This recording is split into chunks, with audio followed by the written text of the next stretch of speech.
एक बयान जो है वो फील्ड मार्शल सैयद आसिम मुनीर साहब का सामने आया। मैं चाहती हूँ मैं पहले उस पर आपसे आपकी राय ले लूँ, क्योंकि वो सियासी हवालों से बड़ा अहम बयान है, जिसमें उन्होंने ये कहा है कि सियासी मसालियत सच्चे दिल से माफ़ी मांगने से मुमकिन है।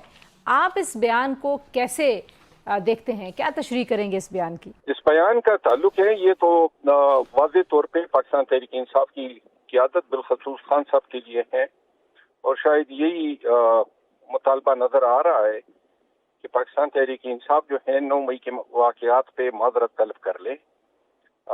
ये दबे लफ्जों में तो काफी अरसे से ये मुतालबा जो है बिलावास्ता होता आया है, लेकिन पहली दफा इस मुतालबे के आने पे मैं ये कह सकता हूँ कि माफी तलब की जानी चाहिए अगर ये सबूत वाज़ेह तौर पे मौजूद हो कि खान साहब जो हैं 9 मई के वाक़यात में या किसी भी तौर जो है बिलवास्ता या बिलावास्ता मुलव्विस थे। जो सियासी मसालियत है, ज़ाहिर है ये मसालियत का लफ्ज़ भी इस्तेमाल किया गया, इसमें कोई जज़ा सज़ा की बात नहीं है। आपको नहीं लगता कि पीटीआई के लिए ये एक अच्छी अपॉर्चुनिटी हो सकती है उस बंद गली से वापसी की, जिस बंद गली में उनकी सियासत और उनकी जमात खड़ी है? देखिए, पीटीआई अगर बंद गली में पहुंची है तो इससे सियासत को भी नुकसान पहुंचा है, रियासत को भी नुकसान पहुंचा है, पीटीआई को भी नुकसान पहुंचा है, और मेरा ख्याल है कि पाकिस्तान में बहुत सारे ऐसे बिलीफ्स को नुकसान पहुंचा है, जैसे जमहूरियत की बालादस्ती या कानून की हुक्मरानी। बंद गली पे तो पीटीआई कड़ी है, और पौने 3 साल से कड़ी है, और पौने 3 साल से रिसीविंग एंड पे हैं। और आज अगर इन तमाम मसाइब और तकालीफ के बावजूद अगर पीटीआई जो है अपने आप को दोषी मान ले, तो मेरा ख्याल नहीं है कि जो बयानिए 2-3 साल से पीटीआई के थे वो एग्जिस्ट करेंगे। बाकी ये मामला जो है इस पे सोच विचार होना चाहिए। और आपके ख्याल में जमात को इस बयान पे जवाब भी देना चाहिए और एक स्ट्रेटजी भी बनानी चाहिए, क्योंकि इसको बहुत सारे लोग समझते हैं ये एक तरह से बातचीत का आगाज साबित हो सकता है ये बयान। बेहतर ये होता कि ऐसा बयान जो है अस्करी क़यादत के बजाय हुकूमत की तरफ से आता। सर, उनसे तो सवाल हुआ, उन्होंने सवाल के जवाब में ये कहा है कि उनसे पूछा गया कि सियासी मामलात में मसालियत या हल कैसे मुमकिन है, तो उन्होंने कहा सच्चे दिल से माफी मांगने पर। मैं समझता हूँ, लेकिन फिर भी मेरा ख्याल है कि ये मामलात जो हैं वो ताल्लुक रखते हैं रियासत के बीच और एक सियासी पार्टी के बीच, और रियासत की जो है नुमाइंदगी मेरा ख्याल है कि एग्जीक्यूटिव को करनी चाहिए। ठीक है।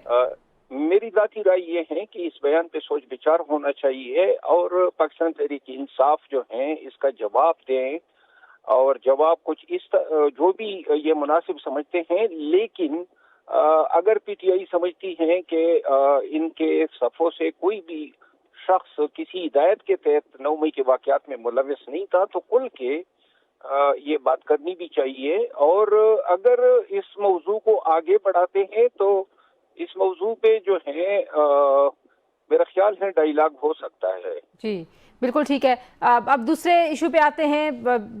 बहुत तबाही के मनाजर हमने देखे, और आपसे ज़ाहिर है हमने आपसे वीडियो पे बात करनी थी, लेकिन आप सफ़र करके जा रहे हैं उन्हीं इलाकों में जहाँ पे ये तबाही आई है।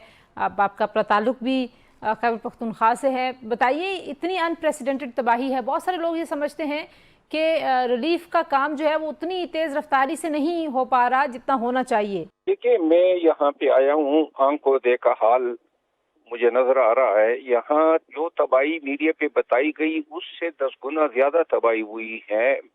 लोगों के बकौल 500 लाशें लाई गई हैं, कल तक तो 125 की बात हो रही थी। यहाँ गांव के गांव मिट गए हैं, लोग आसमान तले बेआसरा बैठे हैं, और हुकूमत चाहे मरकजी हो या वफाकी हो, इनके पास इतने वसाइल नहीं हैं कि इतने काफी तादाद में लोगों को रिहेबिलिटेट कर सके। घर जो हैं वो मलिया मेट हो चुके हैं, खाने पीने का जो सामान है वो दस्तयाब नहीं है, और جہاں تک حکومت کی دلچسپی کا تعلق ہے، میں جب یہاں پہ پہنچا ہوں تو یہاں پہ ابھی راستے پہ مجھے علم ہوا وزیر اعلیٰ صاحب بھی آ رہے ہیں، خیبر پختونخوا کی بہت ساری پی ٹی آئی کی قیادت بھی پہنچی ہوئی ہے، لیکن یہ تمام کی آمد کے باوجود بھی جو ان کی دلچسپی کی عکاسی کرتا ہے، میں یہ سمجھتا ہوں کہ یہ جب تک پاکستان کے مخیر حضرات جو ہیں اس میں دلچسپی نہیں لیں گے اور مین سٹریم میڈیا خود یہاں آ کے عکس بندی نہیں کرے گا، تب تک لوگوں کو احساس ہی نہیں ہوگا کہ اصل میں ہوا کیا ہے۔